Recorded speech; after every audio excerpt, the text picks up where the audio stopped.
So is this okay? That part is still... I do it from here.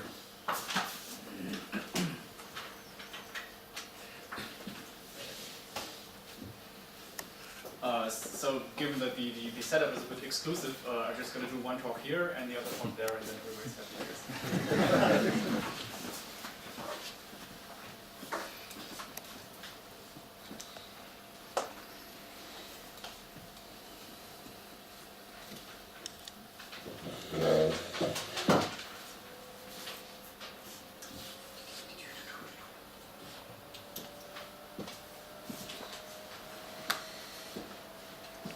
Is there anything? Yeah, Is it okay? Okay. Yeah, excellent. Let me just check if I'm still online.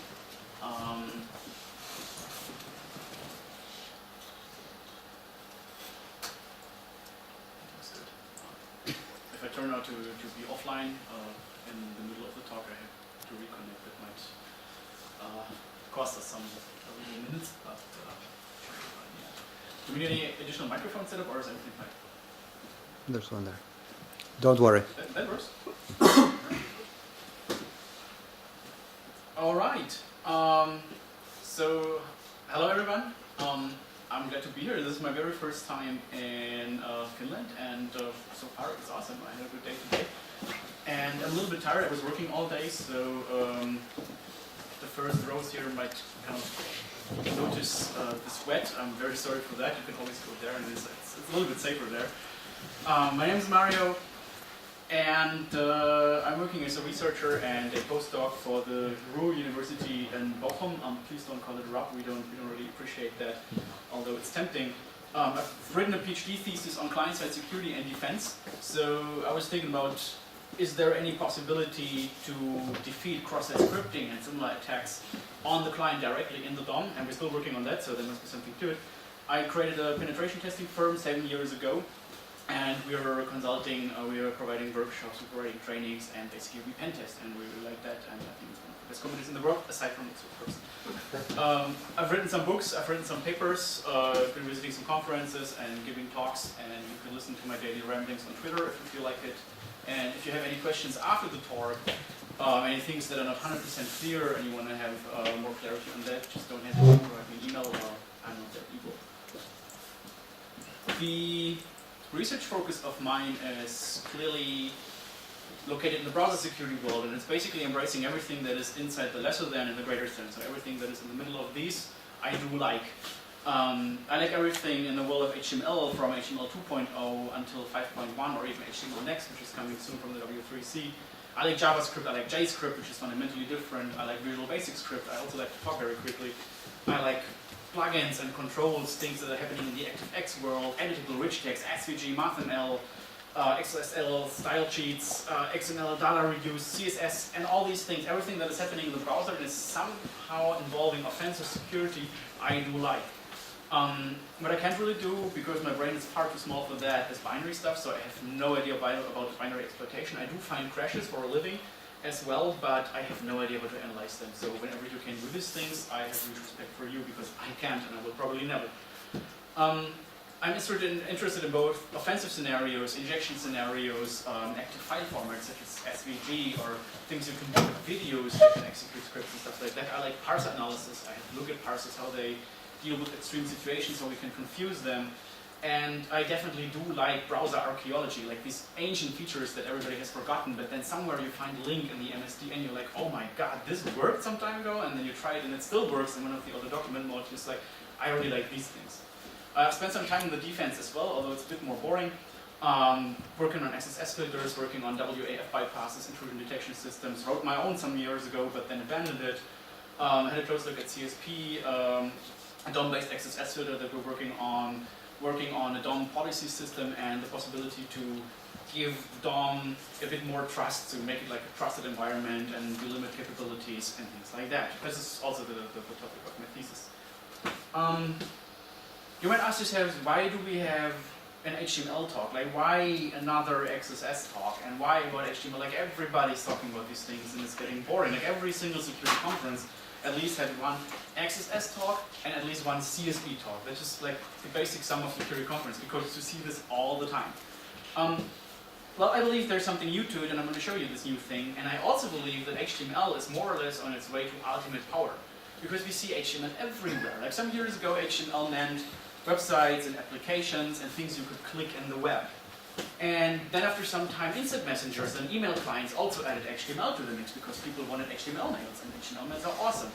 And of course, the new instant messages, people wanted smileys, and smileys are nothing else but HTML images or even SVGs, depending on the client. Then you have local documentation and presentations that are written in HTML. You have router interfaces, other hardware interfaces. I was hearing legends about a soda machine that had like a web interface in this house. Coffee machine UIs. We had a coffee machine with a web interface in our old company. We even have medical devices that are using web backends to manage the updates that the medical device receives. I don't even want to think about pacemakers or something like that. There is even a source for that. The company is called spectrummedical.com, and it's like IT solutions, sure, medical device connectivity, and here it says totally flexible and field upgradable via web interface. Like, oh my god, seriously? I don't even want to think about the implications of that. We have operating systems that are built solely on HTML, JavaScript, and the DOM. We have Windows 8, which is using tons of HTML in its apps. We have Tizen from the Linux Foundation, and other stuff that is coming up. Even Bootogecko from Mozilla is heavily using HTML, JavaScript, and the DOM. And this kind of troika of technologies, HTML, DOM, and JavaScript, is basically what we can expect to be the future of computing, because everybody has it everywhere. Operating systems are driven by it. The technology standards are being extended every day as we speak. If you have a look at the specs, if you have a look at, for example, HTML, the living standard, if you have a look at web components, if you have a look at the web API, there are so many things, microphone APIs, Wi-Fi APIs, battery APIs. So HTML is literally everywhere. And if you, for example, have a close look at Gmail and see how Gmail is being built, then you will soon realize if you add all those response bodies from all the JavaScripts that are part of Gmail, that you end up with like 3.5 megabytes of JavaScript that is even compressed. So you get like a chunk of 3.5 megabytes that is making Gmail, and that is so much stuff. Like no one wants to debug that. No one can even debug that because it's far too much. But in the end, it's an HTML, JavaScript, and DOM application, and does its job. So when talking about defense in terms of HTML, or in terms of web attacks, we can monitor that over the past years, a lot of layers have been popping up. We see network-based defense that has a look at the packets, like, ooh, there's something in there. Intrusion detection and prevention system, and the glorious web application firewalls that block about 50% of all attacks. Plus, there's a bit more sophistication to it. We see server-side defense products, bot security that is doing a fairly good job, and many others. And we even see client-side defense mechanisms against web attacks, meanwhile, like browser-based XSS filters. We see CSP, which is a great idea, which is really a great idea. I'm not ironic about that. We see NoScript, which is doing a fairly good job. And when I look at the track record of the past, it was basically we bypassed these solutions, then they fixed it, and then we bypassed it again, and then they fixed it, and then we bypassed again, and then they fixed it. It was always using some HTML quirks, some weird HTML, tricking the parser, using stuff that the engine doesn't know.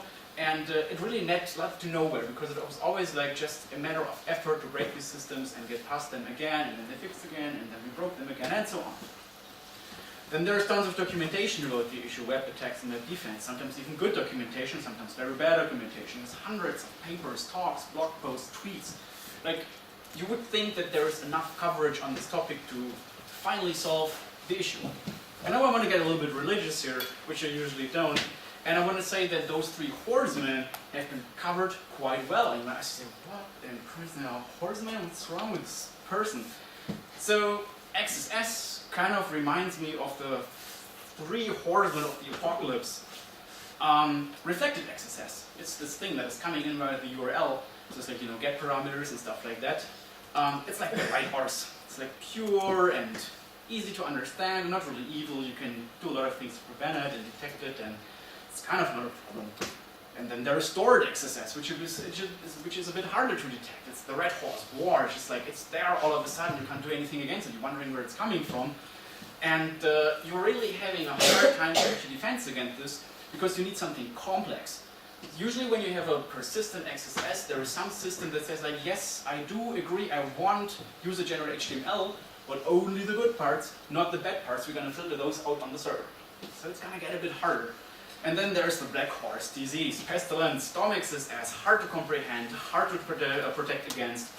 I think the only solution against DOM.XSS is not to have DOM.XSS, because there's nothing on the server that you can use, there is no WAF that you can use, there's no IDS you can use. You can only not have DOM.XSS, because it's deeply nested somewhere in your JavaScript, somewhere in your application. Maybe it's a browser-only feature that's only working, for example, in one particular browser and so on. It's extremely hard to find, so DOM.XSS really sucks, as does the third horseman, the black horse. So, now we might ask ourselves, what is a proper apocalypse without the horseman number 4? The pale horse, and its voice was, and so on, and he was talking about stuff. So, let's stop with this horseman kitsch and let's actually get to the technical point of this presentation and see what this kind of fourth horseman is about and if this thing really exists, because there must be something. Like we have 3 kinds of XSS and 4 horsemen, something is missing. So maybe there's a 4th kind of XSS we want to talk about. But let's first talk about some assumptions that I think we can come up with when talking about cross-site scripting and the 3 ways of cross-site scripting.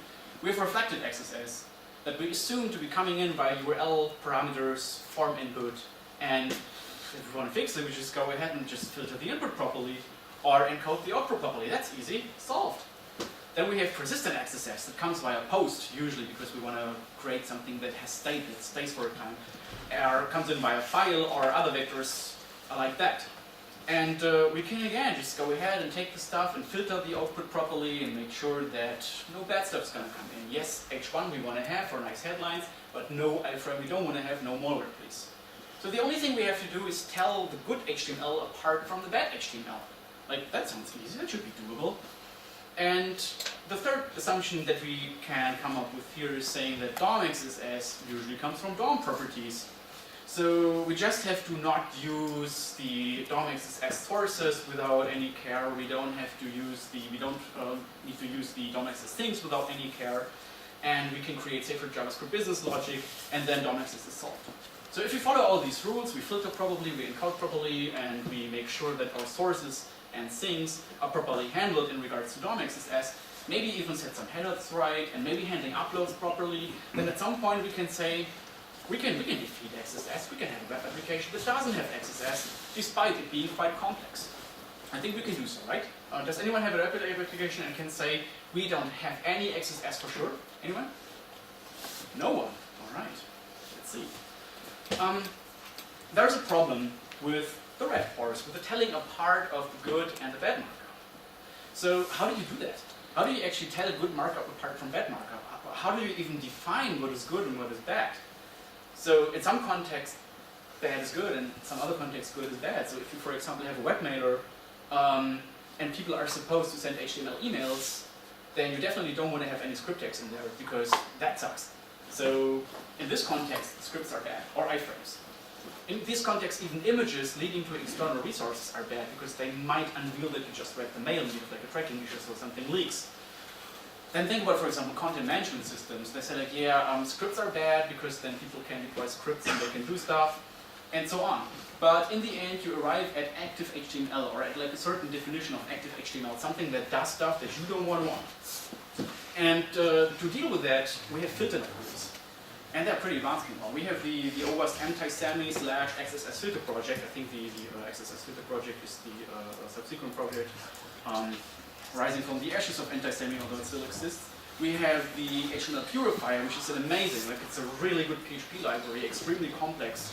Basically taking a bunch of markup that is in a string, then ripping it apart, serializing it into a tree, then going through each tree node, analyzing the tree node, then throwing out all the bad stuff, and then taking this tree and generating a new string from this tree, and then giving it back to the developer saying like, hey, this is my safe markup that I just gave you, sir. Are you fine with it? Can you deal with it? Can you work with it? And we usually say yes, because that works. Then there's like safe HTML from Microsoft. We have JSON, which is a piece of, which is just not so good. And we have a lot of others out there that claim to be able to tell the good apart from the bad and filter bad stuff from markup and leave out good stuff so people can work with it. Those beasts are used in web mailers, in content management systems, in social networks, in the internet, in the extranet, in the www, in messenger tools, even so, in mail clients. And those things are very important because they are the major gateway between fancy and awesome user-generated rich text, like the stuff that we want to see, like our latest profile pictures, and a persistent XSS, which we don't want to have, especially not in our privates. And over the past, these things have been developing and have been tested hard, and meanwhile, these things work quite well. I broke HTML purifier 6 times in a row, but after some time I just couldn't do it anymore because it became really, really good. It's like really, really thorough. Same with safe HTML and other libraries. And if they wouldn't work well, then stuff would really break hard, because if all of a sudden one of these major filters that is being used everywhere would break, we have persistent XSS everywhere. In our mail, whatever we have a look at, every application using one of these things would have a major critical security problem. So, since deep in my heart, in my rotten litten heart, I'm an evil person, I was thinking, how can we bypass these things? How can we fool these tools?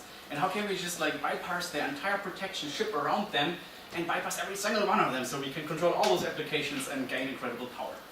And I spent some time having a look at things and found a way. But let's first tell a different story. Let's tell a story about convenience. Convenience is awesome. Everybody loves convenience. This lady here, she has it all. She has the perfect kitchen. She has the perfect white netbook. And like a cell phone-like apparatus that she has in her hand. Maybe it's even a remote controller. I don't even know. And she just enjoys her coffee. And her life is awesome and convenient. And everybody likes convenience, and so do developers. So to give developers more convenience, Microsoft added a very convenient DOM property some decades ago. And it was actually being added in Internet Explorer 4. So that is indeed quite some time ago. And it allowed web developers and HTML authors to manipulate the DOM without really actually manipulating it, without using the tedious and annoying API. But have the browser do the bad work. That's quite nice. And this API, this property is called inner HTML. Who's heard of inner HTML? Almost heard, that's nice. So you just have an element, and you say, hey element, what's your content? And then you say, element, give me your inner HTML. And the element says, here's my content. Here you go, here's a string.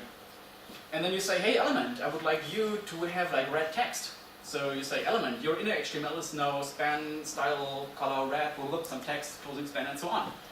And then you map it, and the browser says, like, all right, now the element's content is some red text. And that works. You get direct access to the element's HTML content. You can read, you can write, and yeah, the browser is doing all the nasty DOM stuff for you. So earlier, it looked like this. You went ahead and said, this is the DOM way, this is the true way, like the metal way. It's like, yeah, give me that span, and then give me that element, create a new element, and then attach it to the DOM, and create a text node, and just like smoosh them all together, and eventually you're going to have your result. Like, no one wants to do that. That is absolutely not convenient. The convenient way, however, looks like this. You just grab this thing with an ID, say, hey, give it to me, and now just assign some inner HTML, and there we have it, and that's that. So that is easy. That is, I think, 8 lines, 9 lines versus 3, and even the 3 lines we can shorten. We can all put this in one single line, and then it's done. The entire operation is done. And that's quite cool. That's what I want. That's what people want. So browser vendors realized that and said, like, yeah, that is not really standardized, but Microsoft figured something out there that is pretty cool, and we're just going to re-implement that in our own quirky way. Like that's always a good idea when that happens. You always know when that happens, pen testers will be laughing. They will be just like, oh, and getting bigger and bigger and bigger. Anyway, because you have to think about the pros and the cons. First of all, it's easy, and it's fast. It's even faster than standard DOM operations, because if you put it in a benchmark, you will see that the numbers are significantly better, and the reason is that more people use this than the classic DOM stuff, so they optimize this internally, and it's really, really fast. Now it's meanwhile a standard, so W3C has taken it and said, like, yeah, this hasn't been a standard for 250 years, but now we're going to make it one, because now is the right time for that, and now we have a standard. It's not so bad, better late than never. And it just works. It's got a bigger brother, which is outer HTML. You can kind of guess what it does.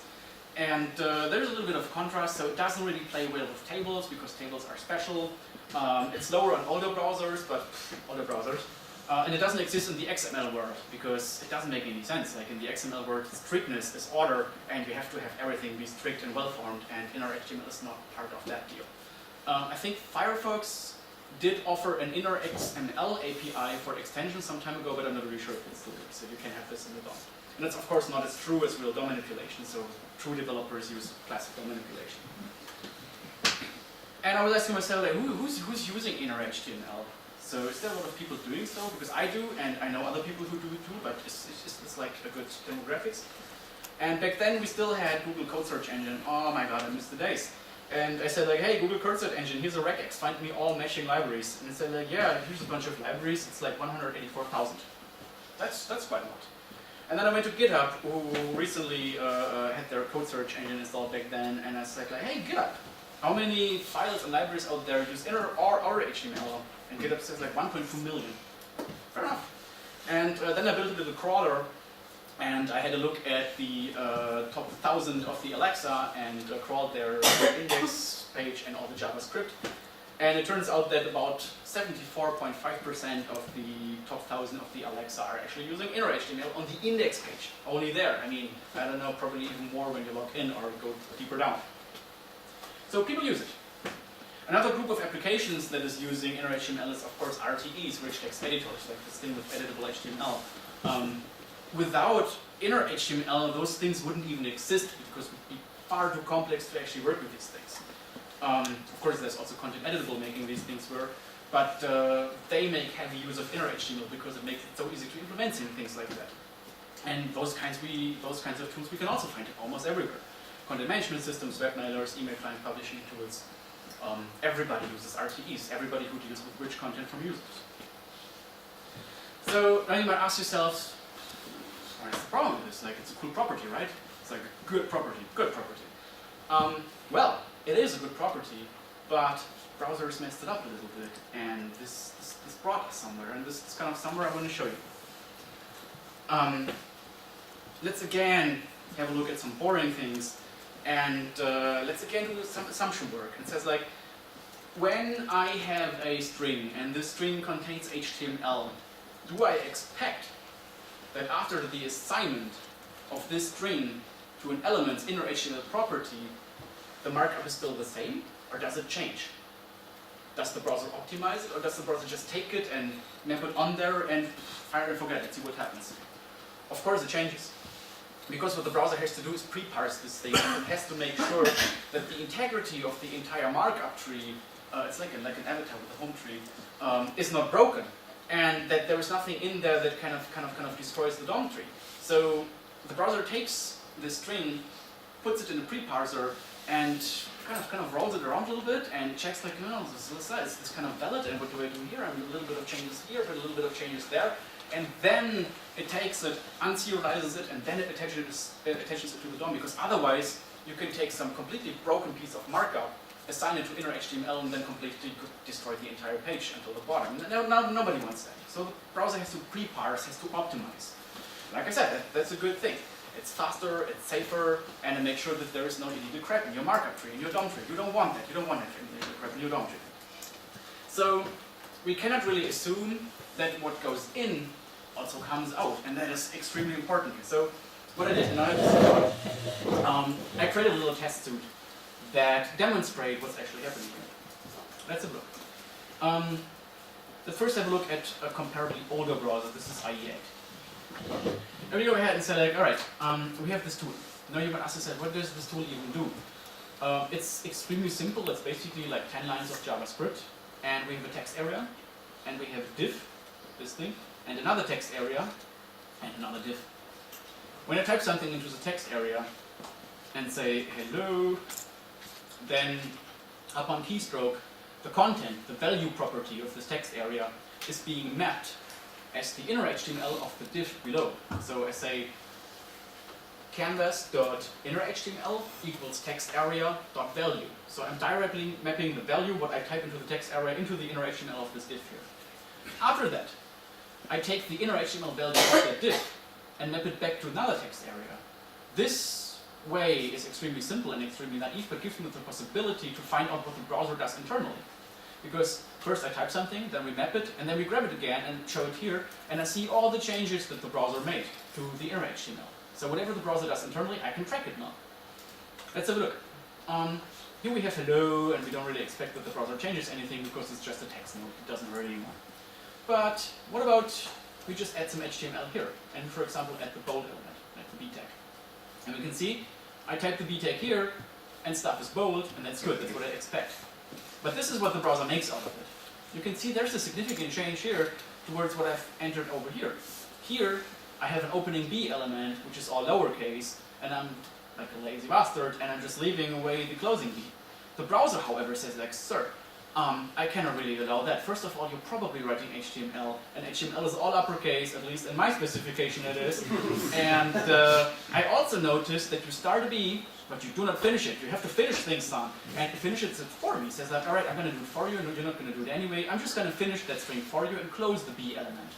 And the browser has to do this, because if I don't, then I would destroy the integrity of the document. So the browser prefixes the integrity of the document, and thereby allows me to have a safe and sane document afterwards. So it fixes stuff for me. And I'm like, all right, I see what you're doing here, so I want to close this. Still, no change. I add this thing, no change. Browser still assumes what I want to do. Is this big enough? Can we see this, or should we zoom a little bit? Can you see this in the last row? Is it okay? Yeah. Yeah? Okay, good. So then I add this, and still no change. And then I add this, and still no change. And then I add this, and still no change. And all of a sudden, I can see changes again. So all this dirty work is done by the browser for me. Because I'm a nice person, the browser's a nice person, we know each other, and then it works out. So, similar things, for example, happen when you deal with HTML comments, and HTML comments are so nasty. So let's have a look at HTML comments. We go here, and we say like, okay, we have a comment here, and we have a comment there, and we close it, and then we have A here, and B there. And then we close this thing, and then we another one. Okay, here's everything normal. But what happens if you go to a different browser, for example, Firefox, and observe the behavior here? Let me just zoom a little bit. So here we have the comment again, and we close it a little bit, we close it a little bit more. And now it's like a perfectly valid HTML comment, right? Closing comment, and opening comment. And here, same thing, closing comment, and the opening comment. So what would happen if I remove one of the dashes? So now I have 4 dashes upstairs and 4 dashes downstairs. Let me remove one. Oops, I have 3 upstairs, but still 4 downstairs. Let me remove another one. Still 2 upstairs, 4 downstairs. Let me remove another one. But what's going to happen if I remove another one? Who knows? How many dashes are going to be there when I remove another one? Give me some numbers. 4? No. 0. 0? No. 2. Did someone say 5? Because it's 5. So we have 1 here, and we have 5 there. And I was like, what is that? Well, internally, the browser treats HTML comments in a different way. In this constellation, this is the valid opening of an HTML comment, and this is the valid closing of the HTML comment. So this is the actual commented text. Which leads us to the point of having 5 dashes: opening, closing, and the commented text. Of course, makes perfect sense, right? Thanks, browser. Thanks so much. And, well, another cool thing with HTML is we have attributes. And everybody loves attributes, so let's just go ahead. So like E000, just some dummy text here. And then, for example, go ahead, and some people in this room know this already, and let's define a class attribute. So that class equals something. And you can see my class here, but you might notice that there's either a bug in my tool or the browser just omitted the class. Well, of course the browser omitted the class, because the class is empty. Empty classes ain't doing anything. And that's why the browser says like, sir, I realize that this is really expensive and it costs me performance to have this empty class and it doesn't do anything, so I'm just gonna omit this. Is this cool with you? So like, whoa, wow, it's just gone. So the browser just removes it. And there's more quirks like this. So you touch things in attributes, you touch things in the HTML structure, and you get results that are unexpected. So the browser is automatically closing elements, automatically removing quotes, and just doing stuff that you wouldn't expect because it's just like performance saving. So we just saw the funny stuff with the comments. You can have similarly funny stuff with CData sections depending on the browser. You can have similarly funny things with HTML5 comments that have an additional exclamation mark at the end, and so on. And depending on what browser you have a look at, the results are different. Meanwhile, in the modern browsers, the results are more or less unified, but the older the browsers get, the more differences you will see, and every single browser had its own HTML parser, but in its own quirks. You can all monitor and visit them and observe them with this little tool, which is so simple. Another question is, I mean, we are at like a security event here. We're doing OWASP stuff. It kind of implies that it remotely relates to web security. And you might ask yourself, what does this entire thing have to do with security again? Is there anything that has to do anything with security? And we want to clarify on that, but yet another story before we get to the real substance. In 2006, the ancient scriptures have it, a fellow desk worker in Japan was working on a project and was creating like an HTML document and using his skills to create an HTML form. And then he filled all sorts of stuff into the form elements in the HTML, and he looked at it in the screen and it was good. He was like, that's nice, that's a good form. Let's print it. I don't know what would get into him, but he discovered something.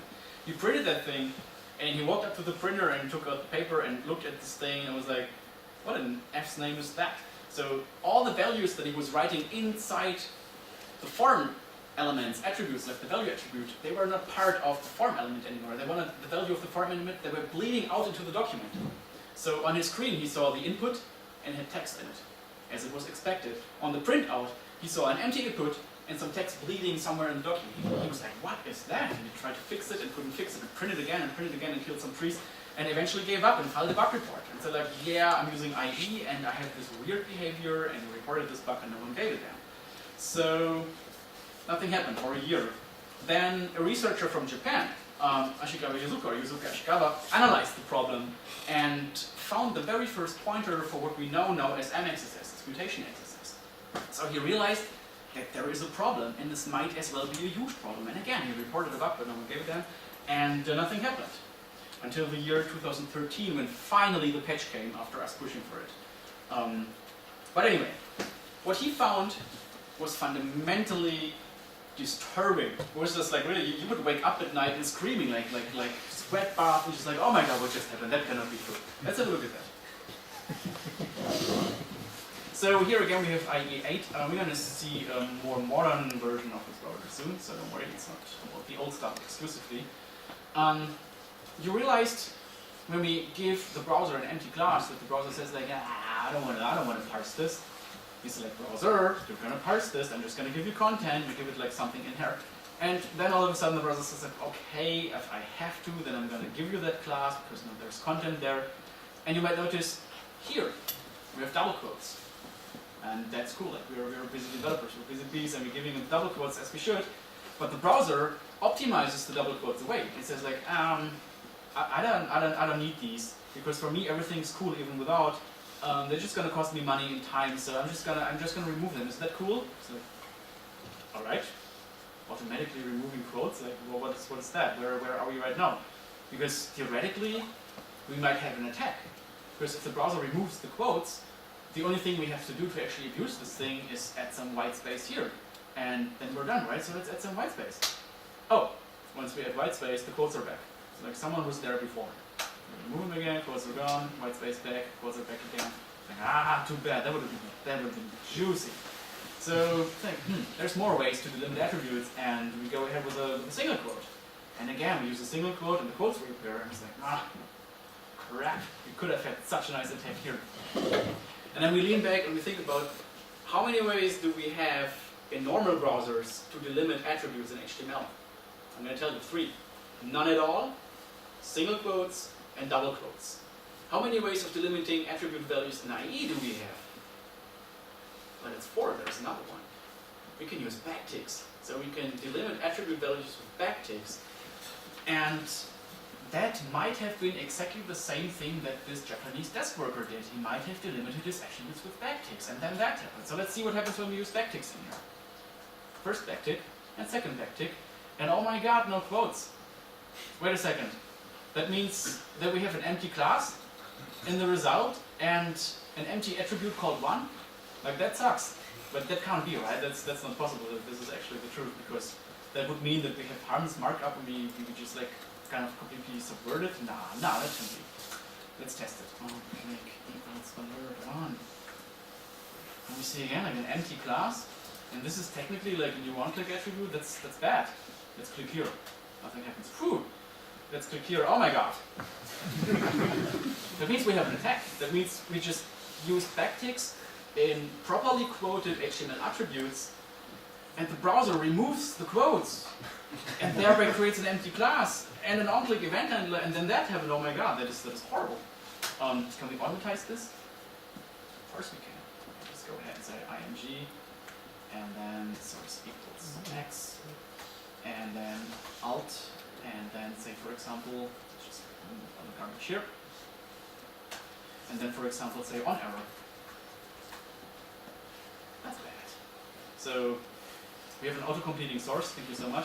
We have the empty alt, and we have an on error, and including fires. So that is pretty messed up. And that's actually what's happening. So we can get to a point of convincing the browser to accept our completely benign HTML that is coming from the server. Server says like, that is cool, I just filtered that. Here you are. This is safe HTML, and it is safe. And the browser says like, all right, thanks. I'm just going to access the inner HTML right now and give you back what I find. And you're like, what? That's an attack. That's a vector. That's not good. And I thought to myself that there must maybe be more. And this can't be everything. Like if something in this browser is so fundamentally broken, then there must be more. And I didn't know what kind of worms was opened by that. So, but let's just like conclude on that. It's pretty bad, but it's not new. So it has been documented before, and the origins are from 2006. Then we discovered 2007. Then no one cared. Meanwhile, and this is since April 2013, it patches out. IE8 is not runnable anymore. This doesn't work anymore. When this still was, you had an attack against Gmail, against Yahoo Mail, against Outlook Web Access, against Safe HTML, against literally everything that is accepting HTML, because no one could ever see this coming. You have server-side sanity versus the browser bug. There's nothing you can do against that. That is ODIP. You cannot defend against ODIP. But anyway, it's not new. Most people like it and are like, ooh, wow, fancy, but it's not new. We really have fancy, so we have new. Let's see something else. Still not 100% new, but newer than that. That was not found by me. The first variation was found by level 1 from Rashar, and the second variation was found by me afterwards. Let's have a look at that. So, when you take IE8 and say like, hey IE8, there's this hot new thing that's called HTML5. Have you ever parsed that? And IE is like, ooh, I didn't know. So no, basically, that translates to no. And IE8 has no idea how to deal with HTML5. So whatever is in the HTML5 specification that is not overlapping with HTML4 is an unknown element for IE. And there's even like an own DOM constructor called unknown element. So whatever the browser cannot digest, it says like, ooh, that's an unknown element. That blah. And what happens with unknown elements? Because they're interesting. Let's just assume we have the article element. We actually do. We have articles in HTML5. Maybe not article, but article. So we have the article element, and we fill it with content, 1, 2, 3, whatever. And we notice something here. Here we are nice, and we type in the article element, but we don't have anything here. IE just says like, yeah, no. I'm not going to parse this. Give it to some other browser. I'm not going to deal with that. So like, all right, let's just close the article element, and then all of a sudden we have the closing one here, but not the opening one, which makes you wonder about things. And it's like, all right, interesting behavior, unexpected, yes, but interesting. And then we add some simple text node in front of the article, and we're just like, maybe 0. And there it is. We just remove the text node again, and it's gone. And there it is again, and it's gone. And there it is again. So this is kind of not really behavior that you expect. As a developer, you're like, I didn't see this coming. But it indeed works, and IE indeed does that. So now you have the situation of an unknown element, and what do you do to teach the browser about unknown elements? Well, what you could do is go ahead and say like, hey browser, I'm going to give you some more information about this unknown element, and I'm going to do this with an XML namespace. So you can take an XMLNS attribute, feed it to the element, and see what the browser does then. So we just go ahead and say, all right, XMLNS equals. And contrary to the example we saw before with the class attribute, where the empty class wasn't being parsed at all and not being shown, the XML namespace is being shown. So, interesting. So there must be like an entirely different execution branch we're going here, so this is probably a path that not so many people have been striding on. Let's go further until we see the light. And we write something in here. What happens when I write something in here? Like, who can guess what happens if I write something into this XML namespace attribute?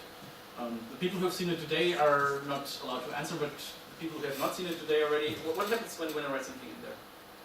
Who wants to have like a prognosis? No, it's not kittens. Look at this.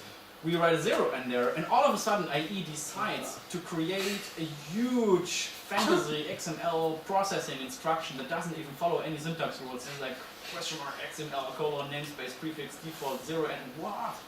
And after that, it takes the element as an exact replica, so there's no modifications whatsoever. It just takes the thing and is done with that. All right, where is this coming from? What kind of depths of hell have we reached? I don't even know where we summoned this from. But it's there, and we need to deal with it right now. And we notice that we have the 0, which is our namespace, which is right in here, and another 0, which is right here. But it's not coded.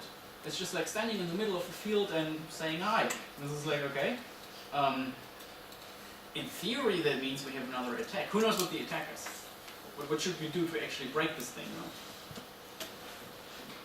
Well, we could add another greater than to the namespace and thereby close the processing instruction and start new markup.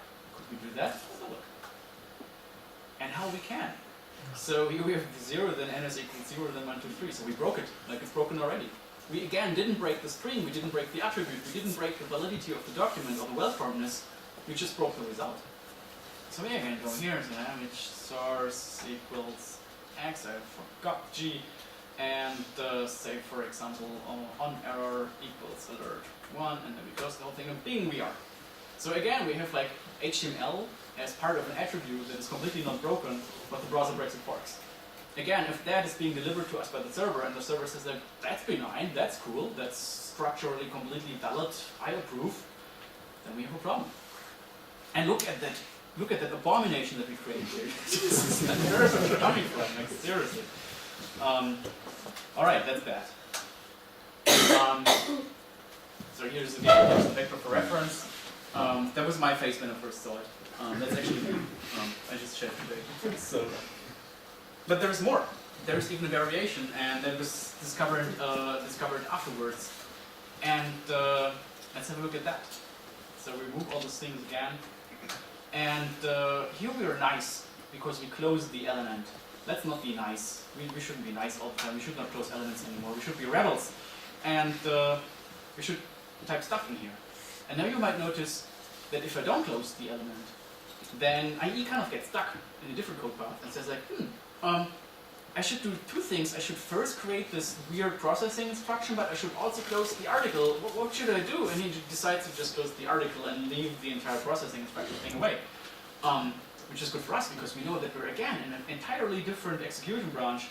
And we're like, namespaces. What can we do with namespaces? Oh well, there's this beautiful URN syntax where we can use colons to separate those different entities in there. So we can go ahead and say URN colon foo. Oh, wait a second. No, we have the unclosed element in URN colon foo, and we see that. So that is kind of what we expect, because that is a valid namespace. That's what we want to do. So this is how it should look in a certain way. And then we're like, what can we do here? What about adding some space to the namespace? Namespace, it's already in the word. Bam! And now we have a foo element. That's not good. Can we create an image element out of hot air? IMG. Yes, we can create an image element out of hot air. That is not the norm. Like, when was it ever legal to use white space in namespaces? Which notation ever. But, well. So again, we have an attack because we just go ahead and say source equals 6. You know it already. Someone wants to type for me? On error equals alert. And there we go. Yes, and yes, and yes. So, another attack. Slightly different. The only big discovery here was that I was being lazy and left away the closing article, but still a completely different vector with completely different effects. So, check until then. And, well, it might look bad, but it's not like entirely bad, because you don't find so many examples in the wild where you can exploit this, and, well, we want to exploit stuff, right? So, a few websites actually do allow XML namespace attributes. Many websites do allow article because it's harmless and IE still doesn't know article, but well, we don't get these namespace attributes too. So we cannot really do too much with this thing, can we? Actually, no. But we want to see bad, right? We want to see really bad things and things that affect existing HTML filters and existing applications and that really really hurt a little bit, and we want to know how to protect against this. So let's have a look at some bad things. I said it again today, I will say it again. Everybody loves style attributes. Style attributes are such a great idea. It's just like putting two languages together, like what could go wrong. It's just so awesome. It's almost the entire syntax of CSS inside a style attribute, and then the kind of competing cascading that results from it. Just awesome, such a good idea. Thank you so much for specifiers back then. I love it. So, I mean, it's just CSS. What could possibly go wrong with CSS?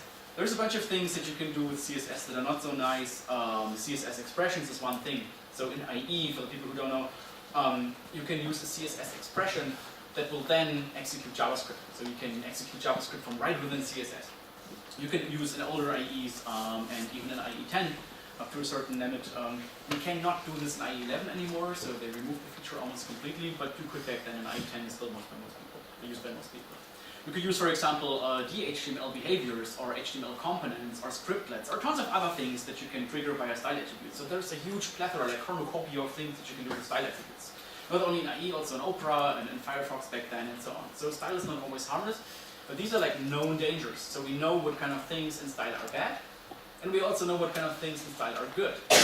We know, for example, that a font family and a nicely read string is good. Like nothing can go wrong with the font family. Can't. So look at that. In older Firefox versions, this worked as well, but the most prominent part we're going to have a look at is IE again. And let's create a new document and a new element here. Let's just say we have a P element and we say hello, and we close the whole thing because we're nice. And then we give it a style attribute. So style equals color, red. And of course it's going to turn red. That's what we want. It's also going to give us a JavaScript error. I'm not sure why. But it's red. And that's what we expect. And if we go ahead, for example, and say font family, and then we go ahead and do like this, and we say hello, then we have font family hello. We don't have font family hello here, so let's take one that we have, monospace. And whoop, it's monospace. That's not good.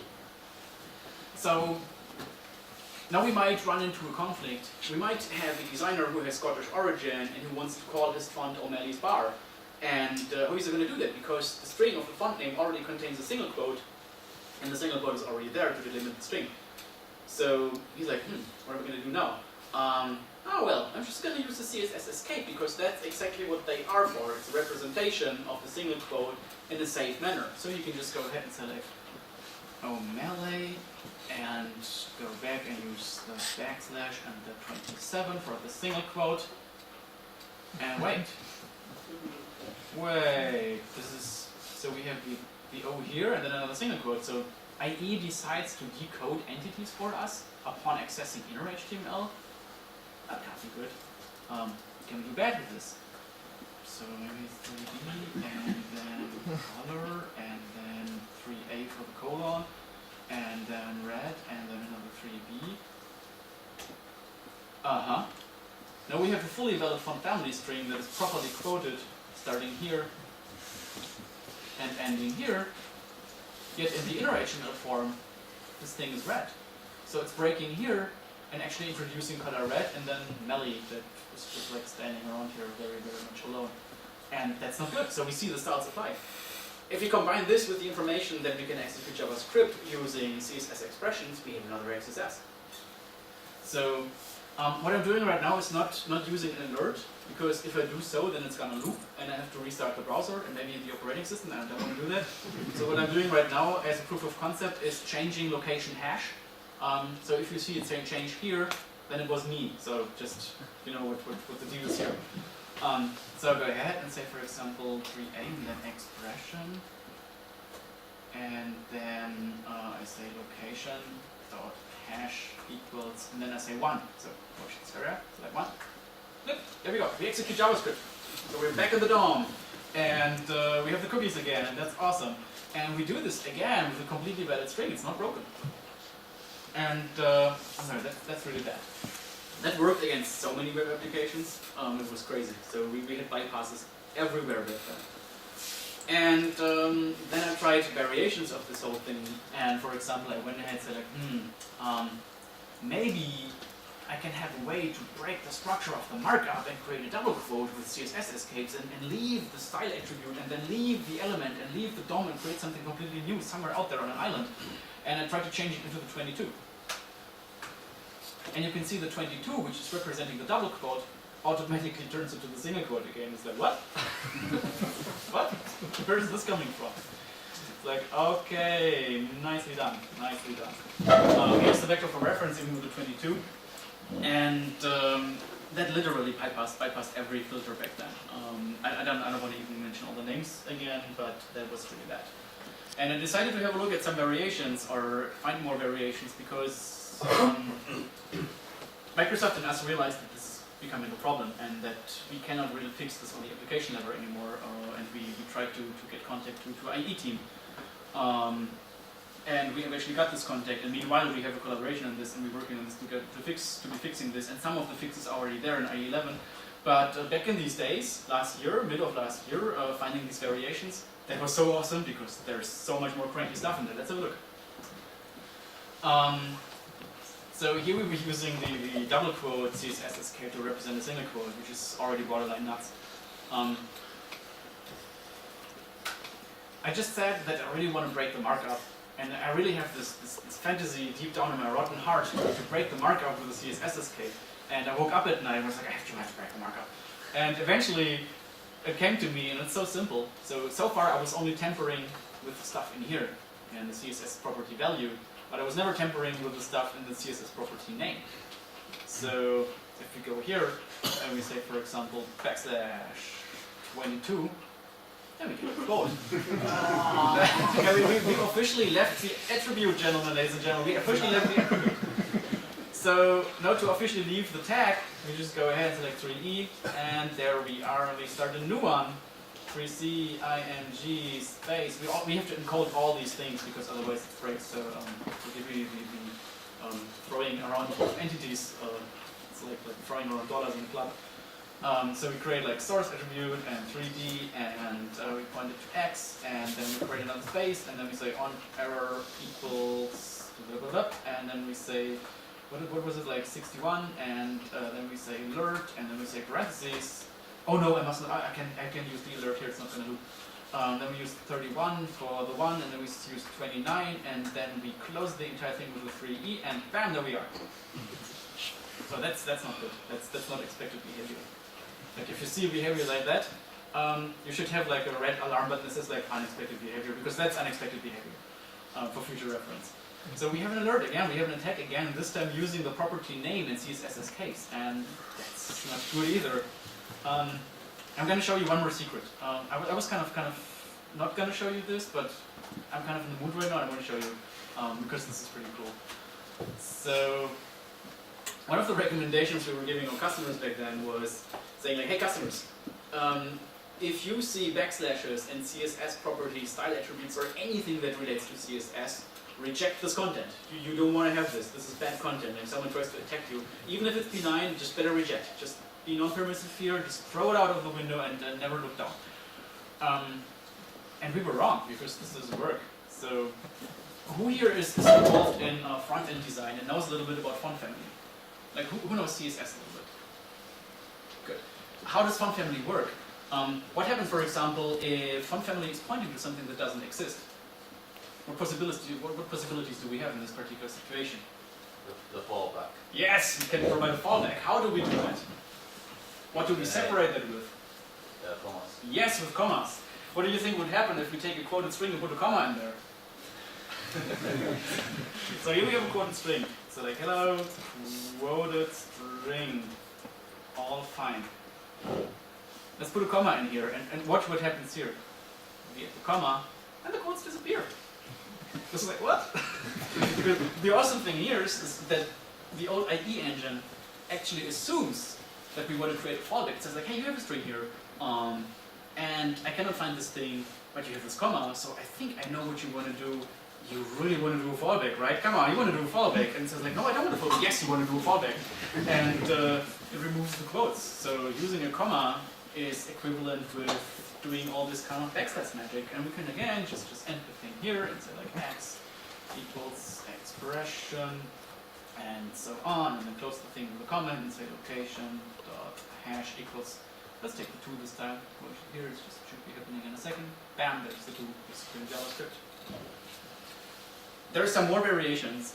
If you want to play with this thing, the cake is still hot, so there's still things you can do, and there's still new things you can find. Because there is not really any rules that are being followed here. It's just like some crazy stuff in the parser. Someone wrote it some time ago, and then things happen. So feel free to poke on this thing because there's still potential. And it goes on. Chrome had the same problem, and was found by Eduardo Vela some years ago. And he was realizing that HTML entities inside text areas are actually being auto-decoded by Chrome, and that if you have properly encoded content inside a text area, and they take the inner HTML, then you have an XSS. So you have an XSS for the entities. Firefox royally screwed up with the SVG and allowed us to use SVG and the style element and HTML entities inside the style element to break out the entire thing and then create an image element and execute the code. Encoded stuff, like that is the thing that you do for security. You encode stuff and that doesn't work anymore. This promise is broken by inner HTML. Thank you very much. IE has similar problems with listing. So we have the listing element, which I don't really know why it exists. So we have the pre element, we select pre, and then we have pre-formatted text. See, there's like the new line. Pre-formatted text is awesome, but it doesn't have any semantic value. We want to give it semantic value by, for example, saying, hey, your actual code, and this is that code. Still monospaced, not pre-formatted anymore, but also something, like better than nothing. Still okay. And in HTML 2.0, the people specified a listing element because they obviously saw a significant difference between codes and listings. I don't know it. If you know it, please tell me because I'm still wondering what this is. And in HTML, I think it was 3.2, they deprecated the element again. So it's like, we kind of realized that there is no difference between codes and listings, so let's just give up on that. They did, browsers didn't, because browsers thought like, maybe it's gonna come back. And we can also use listing. And as you can see, listing is quite cool. It gives you small fonts, very nice, finally something small, and pre-formatted text. But listing has another special, and that is entities lesser than img src equals x on error equals alert 1, and we close the whole thing, and greater than, there we are already. So you have entity encoded stuff, and you have it inside a listing element, and then it executes. That's not cool. That's not what we want to have. But it still works, and we're working on this thing to be fixed, and hopefully it is going to be fixed. Maybe I11 with a patch, or maybe even I12, but this needs to go. This really needs to go. When you leave the realm of text HTML and think about having a look at text XHTML, don't. Just really seriously, don't. If you want to have safety from XSS attacks, don't have a look at text XHTML because it's like Mordor. You don't want to go there. All C data will be decoded. There's entirely new entities. There's entirely new problems. There is ways of executing JavaScript that we haven't even dreamed of. There's a possibility to use entity attacks again, or resolving external entities, expanding entities, and so on. Like an entire bucket of unpleasant stuff will just fall down on you if you go back to text XHTML. Don't do it. It's not going to work out. This is, for example, why inline SVG and MathML is a problem, because they use more or less the same parser and cause us the same problems. Don't do it. Just stick with text HTML and deal with the known bad, because text HTML is a lot of unknown bad. But yeah, the question is, who is affected? We saw a lot of numbers in the middle of the talk saying like, yeah, so many scripts, but it's of course not so many scripts that are being affected, but it's only these of those scripts that pass user-generated content into inner HTML and out of inner HTML. So only then it hurts, and it's just very hard to evaluate. So we wrote an academic paper about this thing, and the reviewers were understandably asking, "Many guys, what is that kind of eval? Like, that's a shitty eval. Don't give us that shitty eval." And we said, like, this is all we can do. We can either test every single web application out there manually and see if it does something, but we cannot do it automatically. There's just simply no way right now, and we cannot log in automatically, find the rich text editor, do something with it, and see if the application even does this and this and that. That is not possible. What we did know though, and what we could test though, is existing HTML filters and sanitizers. we tested HTML Purifier and it was bypassable. And then we contacted the developer and said like, dude, Edward fixed this. And then he fixed this, and he fixed this again, and he fixed this again. Meanwhile, it's safe. So you can use HTML Purifier to defend against interactional attacks, against mutation attacks. It just works. We tested JSoup, and we didn't contact the developers because we didn't really care, and it's still open. We contacted Arshanda Pirsaji from the, I hope I pronounced this correctly because this is on video, he's going to watch this, from the anti-semi project. And back then there was like a small bypass, meanwhile it's fixed and it's all good. We tested the OWASP MXSS filter project, reported some things, and it's being maintained by Mike Samuel, and he really knows what he's doing, so meanwhile there's no bypasses. If you use this, you're safe. We tested HTML lot, bypassable. We tested KSAS, bypassable. We tested Google KH, which was bypassable, but not anymore, since very recently, because they listened and they fixed it. We tested against most of the common rich text editors, all of them are bypassable. We tested against a lot of existing web mailers. I can't tell you too many names, but the majority of them was bypassable. This includes the very big ones. And basically everything was bypassable that obeys the standards. It thinks that it's cool to have these characters in your markup and that it's safe. If the server gives you something, then you can process it. So everything doing so was bypassable at that time.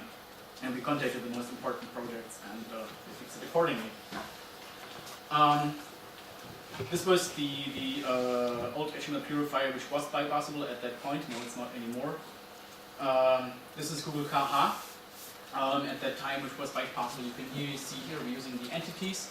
Not bypassable anymore. Here is the CSS escapes in plain form, so it was bypassable, but meanwhile it's not anymore. They fixed it. And here is HTML lot, which is like a weird regex-based construct, and I think they had like a patch after reading the paper, and now it's not bypassable anymore, but no, it is. And I'm not really sure if it's clearly visible. The interesting part here is that they used double encoding. So they had ampersand, and then hash x5c, so they had a double encoded HTML entity. And technically this shouldn't be bypassable. Technically this should be safe, right? At least with double encoding you can beat the problem, make sure that nothing happens.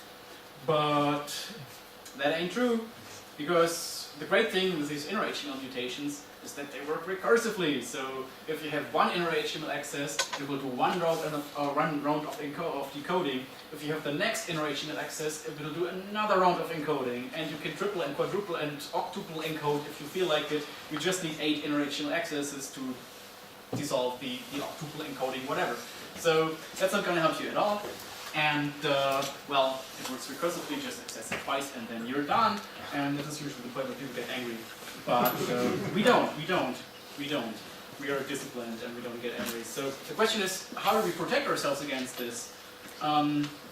As a fancy website that has a lot of lever to change the markup, the JavaScript, and make drastic changes to the headers, it's actually not that hard. So you want to enforce the standards mode. You want to make sure that you can't go into older document modes. You want to make sure that you can't get framed. Use X-frame options headers, because that just works. X-frame options headers kills the problem. If no one can frame you, no one can force you into old modes, and then this kind of expression stuff cannot happen, and the other attacks don't either. If you can, use this doc type. Do not use the HTML4 doc type or any other doc types. Use this one. Because, and that's an undocumented special, if you use this one, even if someone puts you in an older document mode where expressions would work, they don't work. That is like some kind of magic thing. Use this one, not the HTML4 doc type. Seriously, that actually helps against CSS expression attacks. You can use CSP, it's still developing, but on a good way. Motivate your users to upgrade their browsers. If you have users that are still using IE8, then you have a problem, and they have a problem too. So maybe just give them a quick call and say like, hey, are you that one user with IE8? Please change. I have 2 million more calls to make. So try to avoid SVG and MathML, because the parser rules inside these containers in your document are still very weird and still not mature. If you put user-generated content into SVG, then you can't win. There's no way to win this battle. Actual large-scale websites that are hard to maintain and have a lot of dependencies and stuff like that, I heard they exist. Patch your filters. Make sure that backslashes inside these attributes can't go through. Use the recent version of HTML Purifier, the most recent version. Or if it's a Java application, use the OWASP anti-XSS filter something project. Try to avoid permitting users any form of critical characters inside HTML attribute values. So backslashes you don't want to have in there. You absolutely don't want to have in there. Be extremely paranoid about user-generated CSS. Unfortunately, there is no real solution to fend with user-generated CSS because there is no library, I think, except for Kaha that deals with it quite well. Everything else that is out there is not working so well. There is a PHP version of CSS Reg that was written by Gareth Hayes, and the PHP version was written by the Wildcat on Twitter. This is working quite well, but it's extremely strict. But other than that, I don't know about any good CSS filtering numbers. If you do know, please point me at this because I want to test them. Don't strictly obey to the standards, and don't strictly obey to what you would deem to be safe markup because it ain't. And know the vulnerabilities, know you do, so you have the possibility to patch against them. And well, if you're a pen tester, then it's just like Wonderland for you because there's so many possibilities and rich applications you can now exploit and you can work with. Like, if nothing goes, backtick always goes. And if you have style attributes, you've already won. There are so many possibilities. So look out for these style attributes because everybody does that. Since it was partly academic work, we also had to provide a mitigation approach. And we created something that is called true HTML. So it's a piece of JavaScript that effectively intercepts inner HTML access, takes the input that is supposed to go into inner HTML and pumps it through an XML serializer that the browsers offer you, and then takes the result and puts it back into the inner HTML. It sounds slow, and big surprise that it's very slow. But it was an academic project, so we didn't really care. And I wouldn't deploy this, but it's at least like a pointer what you can do in the DOM in the client to actually fix something. There is a little bit of a problem with CData sections, but we're not really working on this anymore because that's just not the way to go. The way to go is make sure that your website is running in standards mode and in no other mode, and you can do this with XFO, the naked doc type, and just making sure that no one can put you out of this mode. So. Now you might ask yourselves, so what is left? That is research from last year, and what do we have in 2014? Like, is MXSS still around? Yes and no. A bit more no than yes, but also a lot of yes. It depends on what kind of browsers your users are using. If you have a huge horde of users that are all using IE11, then you're pretty cool. That's good, because they're all safe against most of the attacks. If your users are still primarily using IE10, then you have a problem. With IE9, IE8, and so on, we don't have to talk about this. Of course, they have a problem too. With IE11, the attack surface got significantly smaller because CSS expressions are gone. So there is just so much we can do with this kind of mutations. We can still mutate, but these mutations cannot exist with JavaScript, which is good. Some of the bugs have been fixed systematically, as in they fixed only this one phenomenon, but not the one right next to them. So some of the XML and S bugs are still there, but we're working on getting them fixed. Listing, unfortunately, still works, so we have to wait until there's a fix. And of course, all the mutations that we have in the SVG realm, they also still work. But this is like an entirely different story. And most importantly, what unfortunately still works is the doc mode inheritance. So I can take a page and have this page frame another page that is your page, and put this page that is your page into an older document mode if you don't defend against framing or use this naked doc type. So this is also still a feature that we can see, we can see in IE11. But I think at some point they might also roll out a fix. So we are almost close to the end of this presentation. What was in it for you? If you're a pen tester, then you just have a lot of new things to exploit. Not so new, but fairly new. If you're a developer, you have a lot of new info to provide your application additional protection, especially if you do have a regex editor. If you're a browser vendor, then yeah, they already know, but I hope they're going to use this information to roll out fixes, and we are in very good dialogue meanwhile, so this is working quite well. And as a specifier, you might get some hints about upcoming specs, because yay, there is a spec. So there is a DOM parsing serialization specification from the W3C, which is slowly maturing, and all these things are actually being covered there, and this is also like quite a good sign. What we saw today in this presentation is some crazy HTML, DOM, and browser history stuff. Some old attacks that have been revisited and are found out to be still working in some browsers. Some very fresh attacks. We learned how large the surface actually is. The pen test is here, I have a pen test joker. We learned about some guidelines and how we can defend against these kinds of attacks. And we also saw something that might be the W3C silver bullet that hopefully is going to be implemented at some point in 2015 and might solve the problem after all. So this is the end of this presentation. And yeah, if you have any questions or comments or want to shout something, then this is the time right now. Thank you very much.